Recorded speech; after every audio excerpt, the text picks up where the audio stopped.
অফুরন্ত সুযোগ সুবিধা আছে।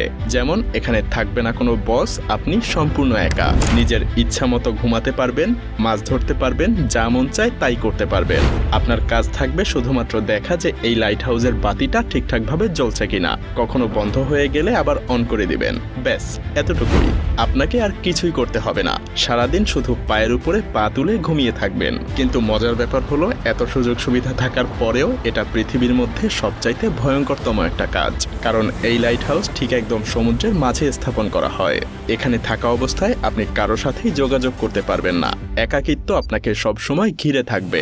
আরো ভয়ঙ্কর ব্যাপার হলো, প্রায় সময়ই এখানে বেশ বড় বড় ঝড় হয়। সেই সব ঝড়ের তাণ্ডব এতটাই ভয়ঙ্কর হয় যে মাঝে মধ্যে সমুদ্রের পানি এসে টাওয়ারের উপরে উপচে পড়ে। এমনকি এই কাজে মৃত্যু পর্যন্ত হতে পারে। আরো কি কি মহাবিপদ এখানে ওত পেতে থাকে তা একটু পরেই জানতে পারবেন। এখন হয়তো এসব দেখে আপনার মাথায় প্রশ্ন আসতে পারে যে এই লাইট হাউস সমুদ্রের মাঝেই কেন তৈরি করা হয়েছে, এর কাজই বা কি, আর কেনই বা এই লাইট হাউসের উপরে সবসময় নজর রাখতে হয়, কেন এর লাইট কখনো বন্ধ করা যায় না। রহস্যময় এই লাইট হাউসের আদ্যপান্ত জানতে হলে আমাদেরকে কয়েক বছর পেছনে ফিরে যেতে হবে। তখন যাতায়াতের জন্য না ছিল কোনো গাড়ি, আর না ছিল অন্য কোনো যানবাহন বা আকাশপথ। তাই বিশাল লম্বা পথ পাড়ি দেওয়ার জন্য একমাত্র উপায় ছিল পানিপথ। সেই সময় ক্যাম্পেট মারিয়াস নামের একজন অসাধারণ নাবিক ছিলেন। তিনি অনেক প্রতিকূল অবস্থাতেও সমুদ্র পাড়ি দিতে পারার জন্য বেশ বিখ্যাত ছিলেন। তো একবার তিনি সমুদ্রের মাঝেই ঘুটঘুটে অন্ধকার একটা জায়গা পাড়ি দিচ্ছিলেন। ঠিক তখনই সমুদ্রের নিচে থাকা কিছু পাথরের সাথে জাহাজের ধাক্কা লাগে। সেই সময় জাহাজগুলো তৈরি করা হতো কাঠ দিয়ে, যার কারণে জাহাজের নিচে খুব সহজেই ফাটল ধরে যায়, আর পানি ঢুকে বেশ ক্ষয়ক্ষতিরও শিকার হয় জাহাজটা। এই দুর্ঘটনার পর ক্যাপ্টেন মার্শিয়াস এর সমাধান খুঁজতে থাকেন। তিনি এমন কিছু তৈরি করতে চাচ্ছিলেন যে এই ধরনের সমস্যা থেকে বাঁচানোর জন্য আগে থেকেই জাহাজের নাবিকদেরকে সাবধান করতে পারবে। কিন্তু এখানে মহাদুশ্চিন্তার কারণ হয়ে দাঁড়ায় প্রশান্ত মহাসাগরের বিশালতা। কারণ প্রশান্ত মহাসাগর এতটাই বড় আর বিশাল যে যদি 7টা মহাদেশের সমস্ত ভূমি একত্রও করা হয় তবুও প্রশান্ত মহাসাগরের আয়তনই বেশি থাকবে। হাজার হাজার বছর আগে যখন নাবিকেরা এই বিশাল সমুদ্র পাড়ি দিয়ে যাতায়াত করত, তখন তাদের সমুদ্রের নিচে থাকা কোনো কিছু সম্পর্কেই কোনো ধারণা থাকতো না। এমনকি তাদের সামনে থাকা রাস্তা সম্পর্কেও তাদের কোনো আইডিয়া ছিল না। সেই সময়ে পথ নির্দেশের জন্য কোনো রকম প্রযুক্তি তো ছিলই না, যেটা তাদেরকে রাস্তা চিনতে সাহায্য করতে পারত। মূলত সেই সময় নাবিকদের সমুদ্র পাড়ি দেওয়ার জন্য সূর্যের দিকে কিংবা চাঁদ তারার উপরেই নির্ভর করে চলতে হতো। আর এই দিক নির্দেশনার সমস্যার জন্য চলতি পথে বাড়তি আরো দু একটা উটকো ঝামেলা এসে জড়ো হতো, যেমনটা ক্যাপ্টেন এলিসের সাথে হয়েছিল। একবার ক্যাপ্টেন এলিস তার নাবিকদের সাথে প্রশান্ত মহাসাগর পাড়ি দিচ্ছিলেন। তো একদিন রাতে হঠাৎ করে ঝড় শুরু হয়। পুরো আকাশ ঢেকে যায় কালো মেঘে। আকাশের সব তারাও মেঘের নিচে ঢাকা পড়ে যায়, যার কারণে প্রচণ্ড ঝড়ের মধ্যে তারা রাস্তা হারিয়ে ফেলে। যখন সকাল হয় তারা দেখতে পায় বিশাল সমুদ্রের মাঝে তারা হারিয়ে গেছে। তাদের কাছে তখন খাওয়ার জন্য কিছুই ছিল না, না ছিল পানি, না ছিল কোনো খাবার। ক্ষুধা আর তৃষ্ণায় নাবিকদের অবস্থা বেশ খারাপ হয়ে যায়। তারা সমুদ্রের বিশাল পানির মধ্যে থেকেও পানির অভাবে তৃষ্ণায় কাতর হয়ে গিয়েছিল। এমনকি অনেক নাবিক মারাও গিয়েছিল।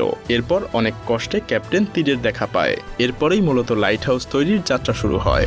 মিশরের ভূমধ্যসাগরের পাশেই ছিল আলেকজান্দ্রিয়া। সেই সময়ে সেখানকার শাসক ছিলেন টলেমি দ্য সেকেন্ড ফিলাডেলফিয়া। কিন্তু এই রাজ্যের জন্য সেই সময় সবচাইতে বড় সমস্যা ছিল তাদের অবস্থান বা লোকেশন। আপনি যদি এই ছবিটা একটু ভালো করে লক্ষ্য করেন তাহলেই বুঝতে পারবেন এই শহরের মধ্যে প্রবেশের জন্য এই জায়গাটা দিয়েই যাতায়াত করতে হতো।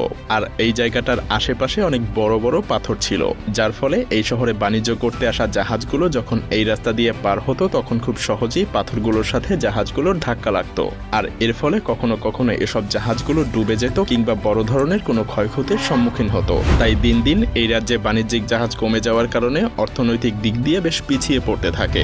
টলেমি তখন তার রাজ্যকে রক্ষা করার জন্য সেই সময়ের সবচাইতে বিখ্যাত আর্কিটেক্ট সস্ট্রাসাস অফ সিনিডাসের কাছে ছুটে যান। তার কাছে এই সমস্যা থেকে মুক্তির জন্য প্রার্থনা করেন। দুইজন মিলে তখন একটা আইডিয়া বের করেন। পানির উপরে তারা এমন এক দুর্গ গড়ে তুলবেন যার উপরে থাকা আলোকরশ্মি সমুদ্রে থাকা জাহাজগুলোকে গাইড করবে। সেই সাথে এটা পানির নিচে থাকা পাথরের ব্যাপারেও আগে থেকেই সাবধান করতে থাকবে। সেই পরিকল্পনা অনুযায়ী সস্ট্রাসাস কাজ শুরু করে দেয়। কিন্তু তখনও তিনি ভাবতে পারেননি যে তিনি যা করতে চলেছেন সেটা একসময় পুরো পৃথিবীতে অন্যতম একটা সৃষ্টি সৃষ্টি হয়ে উঠবে, যা পুরো পৃথিবীতে আলেকজান্দ্রিয়ার বাতিঘর নামে পরিচিত হয়ে উঠবে। আলেকজান্দ্রিয়ার সেই বাতিঘরের উচ্চতা ছিল 384 ফুট। এটা পুরোটাই বানানো হয়েছিল সাদা মার্বেল পাথর দিয়ে। এই লাইট হাউসের মাথার উপরে সেই সময় প্রতিনিয়ত আগুন জ্বলতে থাকতো, যার জন্য সবসময় এখানে তেল আর কাঠের যোগান দিতে হতো। এমনকি এই বাতিঘরকে পরবর্তীতে পৃথিবীর 7ম আশ্চর্যের একটা হিসেবেও স্বীকৃতি দেয়া হয়। শুধুমাত্র এই উচ্চতার জন্যই এটা বিখ্যাত ছিল না, সেই সাথে ছিল এর অসাধারণ ডিজাইন। মূলত সস্ট্রাসাস সেই সময় আলোর রশ্মি বা তীব্রতা ছড়িয়ে দেওয়ার জন্য আয়না আর লেন্স দিয়ে একটা ডিজাইন তৈরি করে, যাতে করে এই বাতিঘরের আলো অনেক দূরে থাকা জাহাজের নাবিকদের পথ দেখাতে পারে। তো সেই সময়টাতে যখন এই বাতিঘর বা লাইট হাউসের নির্মাণের খবর ছড়িয়ে পড়ে, তখন নাবিকেরা যেন স্বস্তির নিঃশ্বাস ফেলে, কারণ এখন আর আলেকজান্দ্রিয়ায় আসার পথে তাদের আর পথ ভুল হবে না, পাথরের আঘাতে জাহাজও ভেঙে যাবে না। এভাবেই বাতিঘরের আইডিয়াটা পুরো পৃথিবী জুড়ে ছড়িয়ে পড়তে থাকে। যদিও প্রথমে এই বাতিঘরের ব্যবহার সমুদ্রের মাঝে শুধুমাত্র জাহাজ সাবধানে চলাচলের জন্যই তৈরি করা হতো, কিন্তু সময়ের সাথে সাথে বাণিজ্যিক জাহাজের সংখ্যা যখন বাড়তে থাকলো, তখন সমুদ্রের যেসব জায়গায় পাথরের উচ্চতা সমুদ্রের পানির উচ্চতার কাছাকাছি কিংবা যেখানে অনেক বেশি পাথর থাকে, যেগুলোর সাথে খুব সহজেই জাহাজের ধাক্কা লাগতে পারে, সেসব জায়গাগুলোতেও তখন বাতিঘর বা লাইট হাউস তৈরি হওয়া শুরু হয়। যদিও প্রথম দিকে লাইট হাউসে সবসময় আগুন জ্বালানো হতো, কিন্তু এটা ঠিক ততটাও ভালো আইডিয়া ছিল না, কারণ এর জন্য সবসময় কয়লা বা জ্বালানি কাঠের যোগান রাখতে হতো। তখন অবশ্য এটা ছাড়া আর কোনো উপায়ও ছিল না। এরপর মোমবাতি কিংবা ল্যাম্পের ব্যবহারও করা হয়েছিল, কিন্তু আগুনের আলোর রশ্মি তো আর খুব বেশি দূর যেতে পারতো না। ঠিক তখনই আবিষ্কার হয় বৈদ্যুতিক বাল্বের। লাইট হাউসগুলোতেও আগুনের পরিবর্তে বৈদ্যুতিক বাল্ব ব্যবহার করা শুরু হয়, কিন্তু তারপরেও এই আলো খুব বেশি দূর যেতে পারতো না। এর কারণ হলো লেন্সগুলোকে বাল্বের পেছনে লাগানো হতো। তখন সেই সময়ের বিজ্ঞানীরা আবিষ্কার করেন যদি লেন্সকে সামনে বসানো হয় তাহলে আলো আরো বেশি দূর পর্যন্ত পৌঁছাতে পারবে। কিন্তু সেই লেন্সগুলোতেও বেশ সমস্যা ছিল, কারণ তখনকার লেন্সগুলো ছিল খুবই মোটা। আর ঠিক তখনই ফ্রান্সের একজন বিজ্ঞানী ফ্রেসনেল তার বিশেষ এক ধরনের লেন্স আবিষ্কার করেন। তার বানানো এই বিশেষ লেন্সের মধ্যে দিয়ে আসা সমস্ত আলো সরাসরি গিয়ে একটা পয়েন্টে মিলিত হতো, যার ফলে আলো খুব সহজেই নির্দিষ্ট একটা পয়েন্টে অনেক দূর পর্যন্ত পাঠানো যেত।